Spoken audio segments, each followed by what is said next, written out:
Britain's economy is not the problem. We have more unicorns, which are privately owned tech firms that are worth $1 billion than any other country in the world, bar the USA and bar China. So in other words, I lied, we don't have more than a country, but we're third on the list. But we do have more than the next 3 countries on the list, Germany, Sweden and France combined. So yes, the economy isn't the problem, it's you foreigners. Not really, it's a failure to invest in the economy's strengths. So, apparently this book is to distracting. No, it's so distracting. You get distracted very easily. Yeah, by foolishness. But yes, pause the video right now. Go and read Great Britain by Torsten Bell. And when you've read it, you can join us for the discussion. Or you can join us anyway, because we're going to tell you all about it. His name's Joseph. And his name's Elijah, and welcome to the Aisha Library. Do you like it that way around better? I don't. I prefer. It's different. Doesn't matter anyway. It doesn't really matter. That's what I'm saying. So yeah, I mean, overall, if you want to read this book, go for it.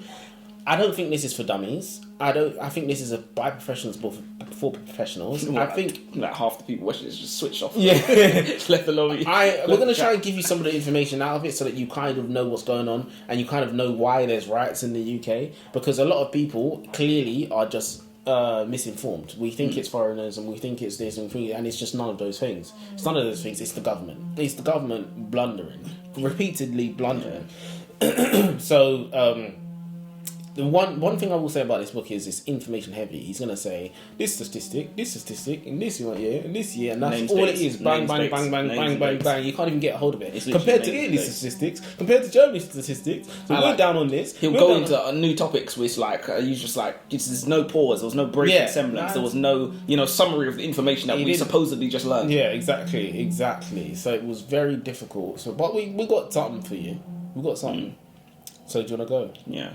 The oldest misnomer.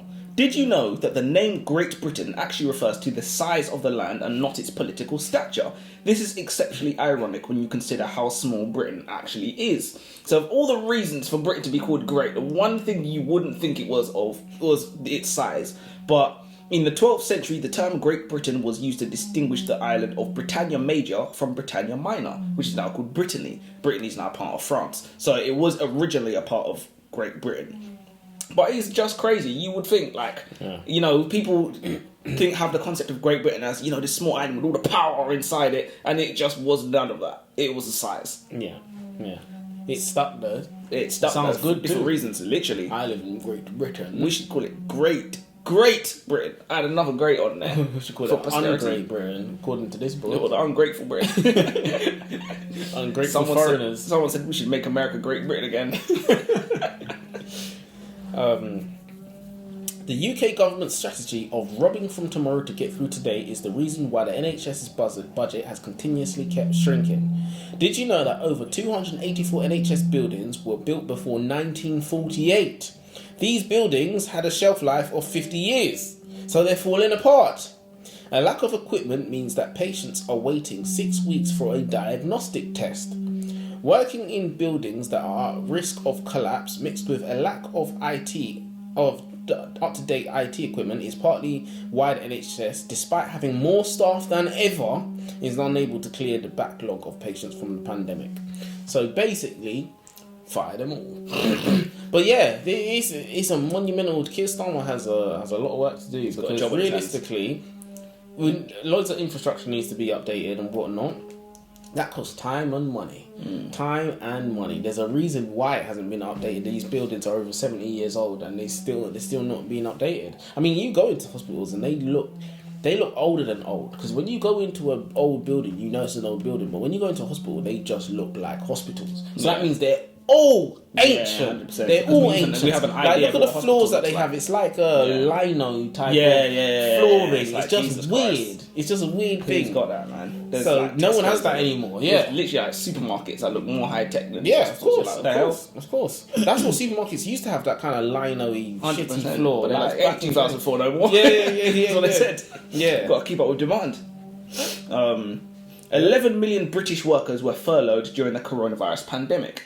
The COVID-19 Job Retention Scheme was a government initiative that saw 11 million workers being furloughed as they could not leave their homes or go to their jobs. The scheme ran for approximately 18 months and cost 54 billion of the King's finest Great British pounds. You never saw a penny of that, innit? I never saw a penny of that. Jesus right Christ. the way through. I'd kill myself if I was you. Yeah, I sat down on your ass, relaxing, innit? Literally, I was. Please, sir, can I have some more? Yeah, hand me that check now. Lovely. It really wasn't that much, but Didn't if we go you're not lockdown working, twice? huh? Did we go lockdown twice, or was it just once? It was like 1 in 2 parts. I think it was 1 in 2 parts because like it got alleviated a little bit. And it was like, the numbers are spiking again. Yeah, and then it zoom, and then there was a whole eat out to help out thing. Yeah, as well. I made use of that. You made great. Yeah, Have you seen this? Unit. But yeah, no, I was enjoying that furlough. Jesus Christ, it wasn't a lot of money. But themselves though. But people was. You know what it was? It's because prison. You're in prison. We've got these big sniper windows. We've got a garden. Got green out the back, so we're not stuck inside. People live in them. I just broke lockdown rules. Yeah. Do you know what I mean? People who live in them, like, bro, you're not surviving that. You're stuck in the dark all the time. Jump off. Yeah, boys. My dad used to call it Stockholm syndrome, and I said once in a while he drops a golden one. That's a bar. It's me, innit? Yeah. The UK is building a road under the Thames. They've spent £850 million on it so far, and no actual digging has taken place yet. This is double the cost of what Norway paid to build the longest underground road tunnel in the world. The system we have in the UK for buildings and planning permission is just too difficult and too expensive, and this is starting to smell like corruption. How can the government be struggling to build structures on their own land? Somebody in the government has made planning permission rules unnecessarily difficult and expensive, and I'm sure if we followed the money, we could see who's behind it. Because the government are trying to siphon. This is taxpayers' money. We're building this stuff for you. They're siphoning money of taxpayers' money to give to their mate who lays the road, to give to their other mate who's the lawyer who plans the planning permission. And I'm going to stop talking right now before they actually hire the snipers. 100%. But wow, they hired him already. He's waiting for text. Waiting for confirmation. What's that red dot? But yeah, no, it's got to be corruption. Yeah, how are we 100%. spending double the money on the city council who signs the papers? We're spending double the money on what Norway paid, and we ain't even started. We ain't started digging yet. We ain't started. 850 milli. We ain't started. Yeah, 100%. And building's one of those things. You ever notice Victoria's never quite finished? Well, I deliver. Yeah. I'm always there. I'm always there. No matter what There's always roadworks around there. It's endless. It's endless. And it all looks new. It all looks new. The money is flowing. Yeah. It's like if things are being built, you're getting paid every single day, and that's endless. I think a lot of the work goes underground, a lot of the work is underground, and then once they sort it underground, then they can just do. Because even Vauxhall, have you seen Vauxhall? Oh, come on. They've thrown them buildings up now, but that's been a site forever. I've never known what was before the Vauxhall. I've never known what was before this. Listen, I walk past buildings sometimes in Brixton where I'm literally just like, these just like guys in hard hats walking around. You're not actually building anything. You're not doing anything. They got a meth lab under there. That's what I'm saying. You're just wearing high vises. Yeah. You're not doing anything. Wealth is health. It's widely recognised that the life expectancy for managers, doctors and lawyers is up to 5 years longer than men behind the wheel of a lorry or behind the bar at your favourite pub. That quote is lifted almost verbatim from the book, and it's such an uncanny coincidence how he got both of our jobs. I was like, that's so crazy. You said lorry and then someone else, bartender, so I'd have been like, well, okay. He got both of us. It's like he's watching. It's a sniper. Yeah, we literally were just talking about it. We would never kill ourselves. Let's get back on the record. Yeah, 100%. We would never take the coward's way out. We believe in fighting. We believe in living for your loved ones. It's a lie. 100%. Don't believe what you heard. I am not a crack addict. HS2 stands for High Speed Rail 2, a government project to build a high-speed railway in the UK that will connect London to the Midlands and to the north of England. The project is one of the largest and most complex infrastructure projects that has ever been undertaken in the country. The benefits were supposed to be a 10 billion in economic uplift in the West Midlands in the next 10 years. HS2 was supposed to cost around £45 billion. Now it's projected to cost 65 billion. It's an example of another failure by the UK. So imagine we're paying £65 billion for something that's going to bring us 10 billion in revenue every 10 years. So that means it's going to take us 65 years to pay us back before we've even made a profit. I mean, and then it's going to need renovation and whatnot. It's maintenance. You know, I mean, look, it's probably going to be there for a while because London Tube's 160 years. Yeah, it's 160 years old. So he's going to be there. But by the time we see to profits, upgrade them first. You need to upgrade the central line first. When he had Bakerloo line, have you seen the Bakerloo line? That train's made of wood. Rickety. You go on the Bakerloo line, you sit down on the chair, the person goes up. Isn't it weird how all the the seats are sideways? Yeah, like that's old crazy. school That's trains. crazy. So you're facing, and that's not even old school. You're facing people. That's not even old school, really. I'm sure in my dad's day. I think in the Victoria line, I was on the Victoria line the other day last week. It's loud coming to Brixton. Is it? You know, you're bouncing. It's loud. That's insane. And it's the best railway system in the world, isn't it? What do they say? It's the best railway system. Listen, we say these things. We don't mean it's true. We say this. I was in Italy on the railway system and it was clean. It was clean. I should have took videos. I probably did. It was clean. There was chargers on the tubes and everything. There's really no excuse. Like even spacious. Do you know what's funny? The bus routes that go into London. So 35 133 because I take those are the buses I take to work anyways. Shouldn't say that, Snap's gonna follow me now. But those have got you already. Those have he's got my number. Those have charging ports for your phone as well. And they're like the first buses in London that I can recall at least to have those. And it's first of all I was thinking, why did it take so long? Second of all I'm thinking, why isn't it already like that? You know? Well, I think outside of London they had it because I know in Kent they had it for a while. Is it? Yeah, they don't have ridiculous, but they got that. I really think it's what you. Yeah, I know, right? I really think it's what you said before. So like, whoever's in charge of all this, literally, was like, well, my mate, he's running TFL, so I think we can cut him in on this contract, and my other mate runs this metalworks, place. So we're gonna need that for the railway, and these all guys all need to get paid or whatever. It's literally just like the coronavirus thing. If you know the guy that runs Pfizer, I'm going to make all of my people take their 17th booster shot. This guy's getting paid. Yeah. Do you know what I mean? So you really do follow the money and you find Rupert Murdoch. At the top. At the top. Shaking hands with Boris Johnson. Kingpin. Yeah, 100%. It's my turn. Go on. I've got two. I've got two. Oh, no, I've got two small ones. I've got one small one. I've got one. No. Did you know we knock down only 5,000 homes a year? This is not enough. This is down 75% from 2006. At this rate, it would take us 5,000 years to renew our stock of homes. And you're going to be doing by then. And exactly. And the houses are only projected to last, I don't know, maybe 100 years. That's what a mortgage is, isn't it? 100 years. Yeah.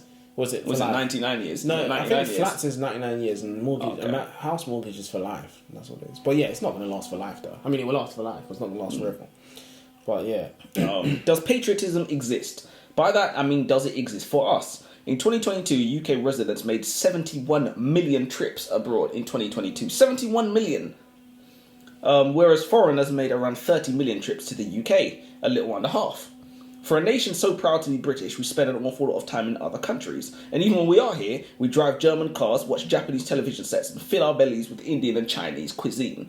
So I just thought it was funny how Britain is supposedly one of these great patriotic countries, and people want the foreigners to get out so Britain could be great again. You don't even like it here. Yeah. You hate the food, you hate the weather, you hate the culture, you hate everybody here, you hate the landscape, you don't even like it. Exactly. So it's very, very... Do we even have patriotism? There's a video going... Well, I don't know. But it's kind of like... It's kind of the similar situation with America. Not that I've been, but I know the Americans love being America, but all the things that they eat is not even from America. Imports. Yeah. I mean, I had a conversation... This is going off topic, but I had a conversation with Shanada, and I said, barbecue is British, or I said it's American cuisine, and we googled it, and apparently it comes from the West Indies. And I kind of refuted that, and I said, well, for all of human history, we all cooked on open fire, so You know, that's how I got out of that. That but was apparently, that was a good fix. Yeah, I said, but apparently it comes from Jamaica. So, and that's what America's known for. Apart from Literally, that, it's deep what south. else? What other food they're known for? I met these pizza. No, I met. Yeah, I know, right? French fries. No, exactly. I met this Texan at work one time. Not a job I had, a recent job that I had, and I was liked him. He was incredibly aggressively Texan. He came. He was wearing a cowboy hat. I was going to say, he was wearing a cowboy hat. Nah, that's all he needed though. But he was wearing a cowboy hat. boots. And I asked him, you know, he hit a clink. Yeah. Or the Spurs. Yeah. And then I asked him, is the barbecue in Texas really that good? And he went like this. He lowered his sunglasses like this, and he went, "It's better." I said that. He probably said it's better. So he's not better. Nigger. Let me tell you what, boy. The barbecue, we put black boy on it. You know what they're doing. But yeah, even hamburgers. Like they asked they asked Tom Holland, you know, what's your favourite American food? He like hamburgers? And he went, well, hamburgers aren't actually American, they're from German, they're from Hamburg. And the guy said, what about French fries? And he looked at him like,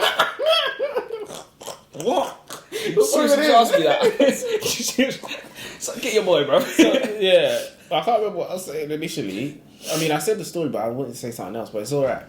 But yeah, we paid Chucks. Oh yeah, there was a video going around where there was a couple saying, "Oh, why don't we get takeaway tonight?"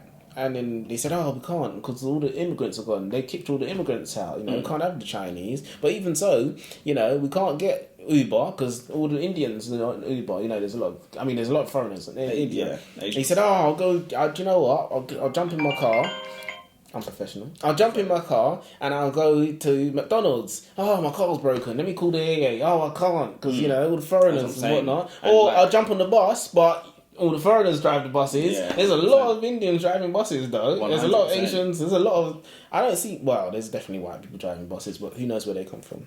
Can't go Morley's, bruv, because who's working there? Morley's, you can't go to Morley's. Shop, anything. You're screwed. You're screwed. We need guys like you. We need them. You know what we don't need? The actual British people here who are doing nothing. Like even the guy that was like, "Oh, them Indians, they took my job or whatever." And the woman who was interviewing him, she was like, "So what happens at these interviews? Like when you go to them?" And he was like, "Well, I can't interview because I got a criminal record, assault or whatever. I was in prison for like 6 months." And she was like, There's lots of videos of James O'Brien talking to people online, and he's getting these dumb British people that dumb he picks them on purpose. Of course he does. And he's like, "Oh, we're trying to protect against invasion." And then he says, "The invasion of what?" And he said, "All these immigrants, they're taking their jobs." And he said, "Just let it keep talking about." He said, "Where are you getting this?" He said, "I read it off the internet." And he was like, bro, when I say the man dug himself a hole, he looked so stupid.